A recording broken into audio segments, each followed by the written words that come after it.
Buen día, buen día, buen día. La gracia del Señor sea una vez más con ustedes. La paz y la misericordia de nuestro Señor lo esté bendiciendo un día más.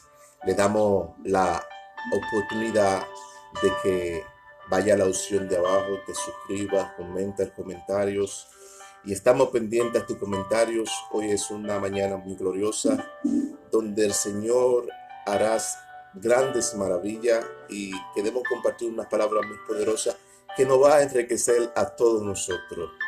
Alabado sea nuestro Señor Jesucristo. ¿Cómo debe ser el patrón de conducta de los deberes y derechos del padre a su hijo? Mirar su comportamiento y mirar todo lo que el hijo hace. Cuando el hijo es desobediente, acarreas castigo y pecado y se convierte en un ingrato o en un desleal, avaros, cruel, irrespetuosos. ¿Por qué? Porque eso es parte de la desobediencia que acarrea el hijo. Entonces, esos comportamientos, esa conducta que se brinda en el hijo, distrae al padre a la corrección del padre. ¿Por qué? Quizá porque el padre fue alguien que, que le dio muchas oportunidades a que haga lo que sea en las calles. Y en las calles se brinda los placeres ahí de toda parte. Entonces, esos patrones de conducta se dan en los hijos desobedientes e ingratos que acarrea castigo y pecado por causa de esa maldición, esa desobediencia viene y es culpa a veces de los padres. Entonces, el padre debe darle perdón al hijo no tan fácilmente. A veces tienes que amonestarlo y castigarlo a menos que él no confiese su pecado o su ofensa ante su padre.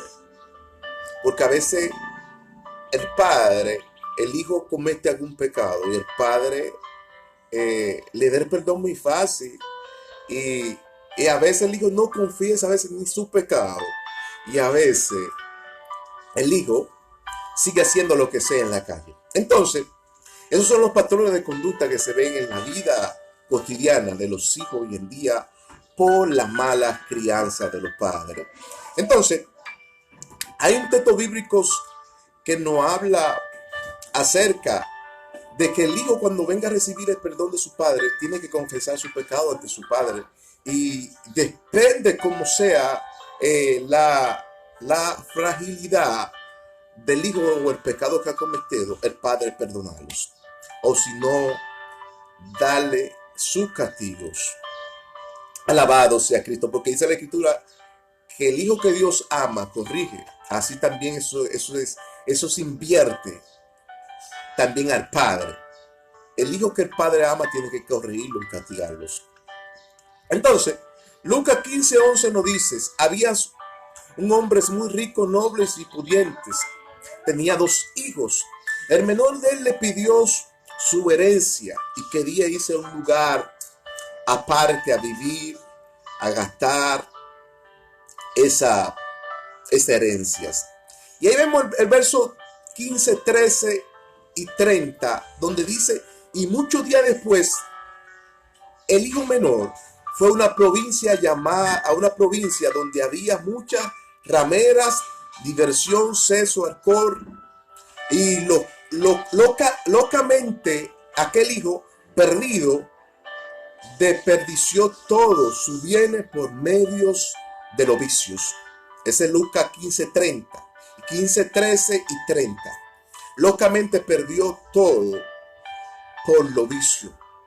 Se volvió loco de que tuvo la herencia de su padre. Dice, fue una provincia. Esa provincia había mucha ramera, diversión, sexo, alcohol. Si tú vas al verso 30 de Lucas 15:30, te das cuenta que ese hijo pródigo se va a una ciudad donde hay ramera, alcohol, prostituta, a divertirse, a gastar los bienes del padre. Y eso pasa, esos patrones de conducta siempre pasa cuando el padre le da todo el gusto y los placeres a su hijo. Entonces, esos patrones de conducta trae desequilibrio en el hogar y en la casa, siempre cuando el hijo le dan todos los gustos. El hijo debe ser castigado, no brindarle todos los gustos. Y dice que locamente perdió todo eso. Y dice que cuando hubieras gastado todos sus bienes, se vio comiendo de la gabarroja de los cerdos. Abarroja de los cerdos se vio comiendo. Y dijo, ¿cuánto en mi casa no hay bienes? Y iré yo a mi padre y pequé con mi padre y pecaré con Dios. Y mi padre me perdonará y estaré de nuevo en mi casa. Dice, pequé contra mi padre y pequé contra Dios, dijo él.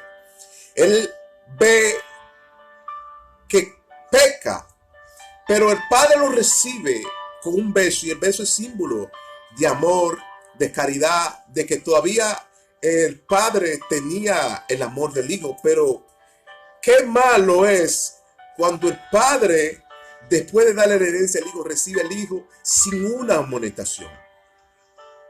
Dice que el padre recibió al hijo y no lo amonestó, lo recibió con un beso. Hizo un banquete y festejó fiesta y mató el becerro más gordo. Y el padre lo perdonó.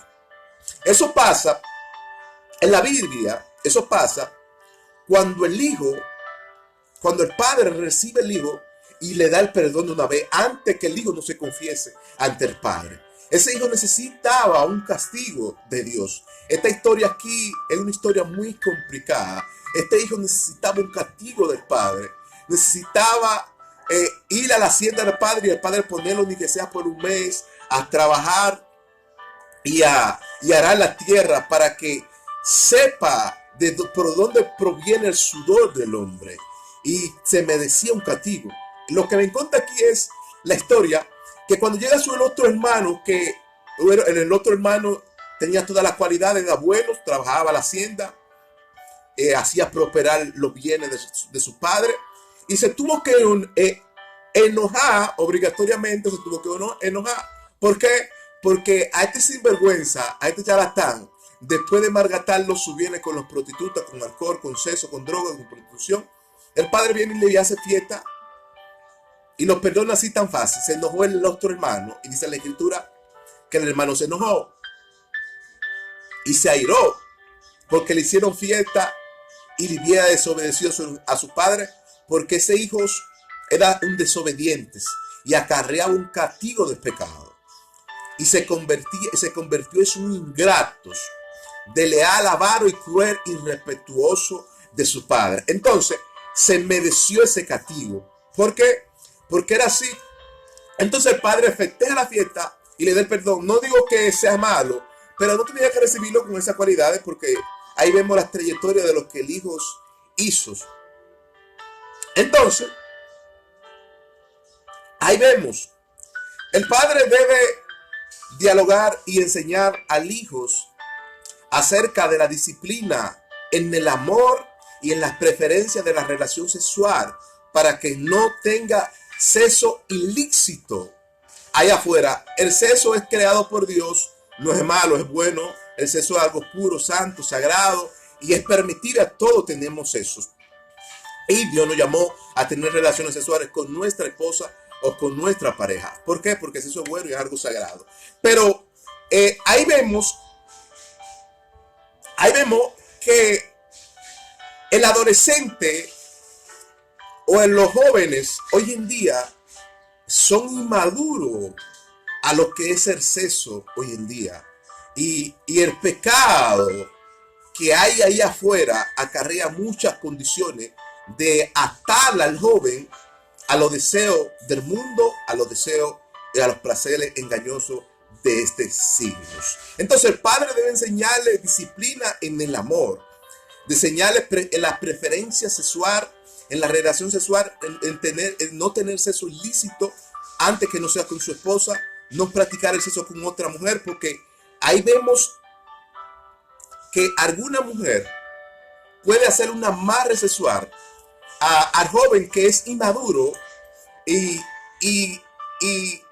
ponerle al joven con un patrón de conducta no muy agradable ni a Dios ni a su padre. Y toda la plata que el padre le da a ese hijo, esa joven puede manipularlo y sacarle toda la plata. ¿Por qué? Porque los jóvenes y los adolescentes son todavía inmaduros. Entonces el padre debe enseñar al hijo a controlar las emociones, sus pasiones sexuales, la voluntad, ser voluntarios y llevarlo a la cesación y a la entrega de los deseos deshonestos. Controlar todo eso. ¿Para qué? Para que no cometa el pecado. Mira aquí que vemos, qué texto bíblico vemos en Efesios 5:3. Efesios 5:3 dice: toda práctica que se nombre abusiva, sexual sobre vosotros, como fornicación, lascivia, la inmundicia, mira cómo les conviene vivir a los santos. Esta palabra dice, mira cómo les conviene vivir a los santos, no con ese patrón de conducta inmoral y deshonesto, que no le agrada ni a Dios ni al Padre. Este texto bíblico aquí en Efesios 5:3, también ese texto bíblico se aplica a derechos del padre hacia el hijo, para que su hijo no practique las cosas malas. Entonces, algunos adolescentes, por su inmadurez, son embrujados y hechizados por la magia del encantamiento o por la magia del encantamiento, amarres sexuales y ataduras sexuales, por medio de la activación de un espíritu seductivo y sensativo. Algunos adolescentes son amarrados y hechizados por algunas mujeres que representa hoy en día a Jezabel. Algunas mujeres pueden amarrar a los adolescentes, los pueden atar con ciertas pláticas sexuales que ellas saben hacer y practicar. Y demás, cuando tú eres inmaduro, te pueden amarrar y sacar de todas las placas que tu padre te da. ¿Por qué? Porque estos hechizos aquí, esta sibia, las mujeres lo han venido manejando desde los siglos y desde los tiempos. Es decir, que los hechizos y las magias y el embrujamiento en los amarres sexuales se practican. Hay mujeres que practican esto. ¿Por qué? Porque esto lleva al adolescente a tener un patrón de conducta que no es agradable a sus padres. Entonces es un espíritu que se activa en el saber y es un espíritu seductivo y sensativo. El secreto del amor de Jezabel, el saber tenía secreto en el amor. Y el secreto de Jezabel en el amor y su misterio, ella era una diosa divinas que manifestaba bellezas para seducir por medio de su peinado y astavio ostentoso de piedras preciosas, para seducir a los profetas. Muchos profetas fueron amarrados con ataduras sexuales, hicieron un amarramiento de ataduras sexuales, y esas amarras sexuales muchos profetas fueron amarrados y se convirtieron en profetas de acera y en profetas de Baal. Es decir, por medio de Jezabel, porque Jezabel era una diosa y sabía del secreto del amor. El amor tiene un secreto y tienes la magia del hechizo. Tú puedes ser encantado, un encantamiento. Las mujeres pueden tener un encantamiento y con su perfume y su aroma envolverte en su sensación.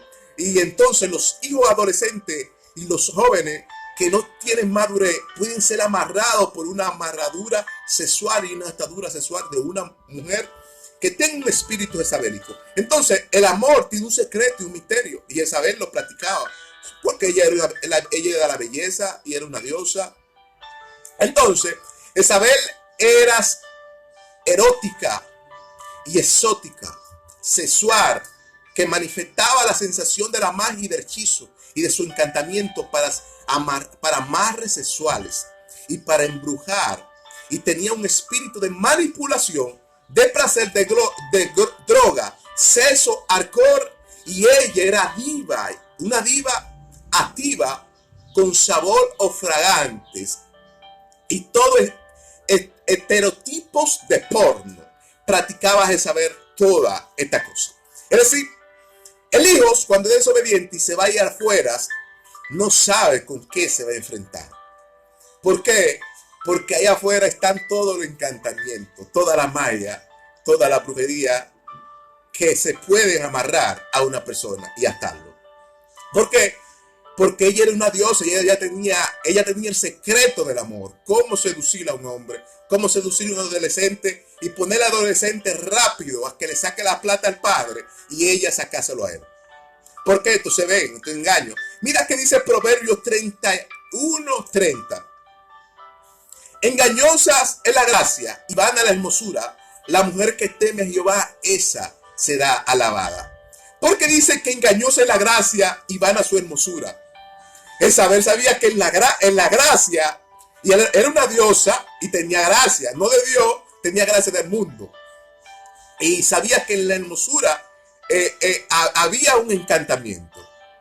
En la hermosura se podía amarrar con sus aromas o los fragantes, podía amarrar a cualquier joven. Entonces ese joven, eso fue lo que le pasó al hijo pródigo, que después que le dieron su bien, se fue al mundo y fue seducido por los placeres del mundo. Entonces, esto vemos que engañosa es la gracia y vana de la hermosura. La mujer que teme a Dios, esa será alabada. Entonces, el padre tiene que poner su mirada siempre en su hijo, en el sentido figurado, y observar sus intenciones que pueden ser pecaminosas. La palabra mirar se habla de los ojos, las intenciones de los ojos. ¿Qué dice? ¿Qué dice segunda de Pedro 2:14 acerca de la intención de los ojos? ¿Qué dice Pedro 2:14? Eso pasa frecuente a veces en los adolescentes, en los jóvenes. Mira que dice Pedro 2:14. Y teniendo todos los ojos, habla de la intención de los ojos, no habla de las intenciones. Y teniendo todos los ojos llenos de adulterios y no de ser saciado del pecado, seducido el alma y su corazón y constante a la codicia, y son hijos de maldición. A veces los hijos son seducidos por los ojos, por los que ven, por un perfume oloroso que lleva un encantamiento muy pasear, y a veces son llevados y atraídos por todos esos detallitos pequeños que se ven, y son llevados y arrastrados nuestros hijos en esos detalles. Entonces, mi consejo aquí es que a veces los ojos traen intención. El padre tiene que tener los ojos puestos en sus hijos.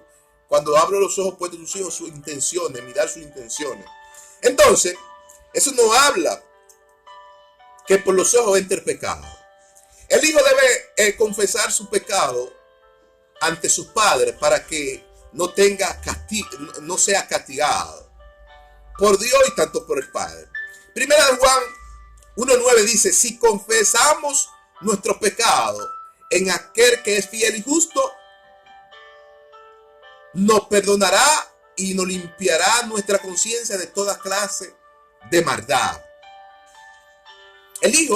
El padre no puede dar el perdón al hijo tan fácil. Después del hijo es ser seducido por una Jezabel, después de estar en el placer, y después del hijo malgastar los bienes que el padre no puede darle el perdón tan fácil. El hijo se merece un castigo. ¿Por qué? Por el patrón de conducta malo que hizo. Entonces, eso dice Juan. Pero el hijo tiene que tener una vida santa de devoción digna, puras, con buenos valores y de diálogo con sus padres. Por las mañanas, el padre debe enseñar que tenga ser voluntarios constantes en la oración. ¿Por qué? Porque el Salmo 5:3 nos dice: oh Jehová, de mañana me presentaré delante de ti, y de mañana oiré tu voz delante de ti, y esperaré en ti. Hablando de sus buenos consejos. La oración, el hijo tiene que practicar la oración voluntaria en las mañanas, dialogar con Dios, dialogar con su padre, ¿Por qué? Porque ese es el consejo que Dios le da. Porque dice David dice aquí que de mañana me presentaré delante de Jehová y de mañana oiré su voz y esperaré en él. ¿En qué? En sus buenos consejos. En sus buenos consejos. La vida del Hijo y de los santos padres era una vida digna de devoción en el santuario, de testimonio, respeto, fidelidad y amor. Aquí está Hechos 2:42. Y perseveraban los apóstoles en la comunión, en la partición del pan, en la oración unos a los otros. Eso es aplicable a la familia. Es aplicable a la vida circular. A que el hijo debe tener, el padre debe tener esa vida de devoción con su hijo, de respeto, fidelidad y de amor. Practicarlo como una devoción. Primera de Juan 1:2 dice: porque las vidas fue manifestada a los hijos, y los que hemos visto y oído, esto testificamos y hablamos de la vida eterna, la cual estaba con el Padre y se nos manifestó por medio de su Hijo. Juan 1:3 dice: los que hemos visto, oído, esto testificamos, para que tenga vosotros también comunión con nosotros, y nuestra comunión es verdadera de padres a hijos. Ahí no habla una comunión de padre a hijos. No habla una comunión de padre a hijos. Wow. Primera de Juan 2:12 dice: os escribo a vosotros, hijitos míos, porque vuestro pecado os ha sido perdonado por su Padre celestial. Su pecado ha sido perdonado. Eso es Juan escribiéndole una carta a los hijos de la fe. Eso también se practica en la vida circular. Le escribe una carta a los hijos de la fe. Sus pecados han sido perdonados por medio de su Padre. Y el apóstol Juan habla de esto. El apóstol Juan escribe una carta de prevención a los padres y a los hijos. Primera de Juan 2:14. Os escribo a vosotros, padres, para que haber conocido aquel que es desde el principio, y también le escribo a los jóvenes porque son fuertes y la palabra de Dios permanece en vosotros, y haber vencido la obra maligna y los deseos de este mundo. Wow, eso merece un aplauso. Juan le escribe una carta a todos los hijos y a los jóvenes que eran fuertes en el Señor, que no pecaban, que se guardaban. Y le escribe y le dice: a ustedes le escribo que son fuertes, que permanezcan en las palabras de Dios y no en la obra de los malignos, y no en deseo, porque ya ustedes han vencido al mundo, ya ustedes se han guardado para el Señor, ya ustedes han sido lavados y purificados. Entonces esa gente se conservaban para Dios. Y eso no nos habla de una satisfacción, de cómo se conservaban para Dios. Es decir, que el padre a veces tiene que ser fuerte, a veces tiene que ser duro con los hijos. ¿Para qué? Para que obedezcan la voz de su Señor y vean la obediencia, para que los respeten siempre. Dice Proverbios, aquí hay un texto bíblico que Proverbios no habla. Proverbios 22:6 dice: instruyes al niño en su camino, y aun cuando sea viejo no se apartará de él.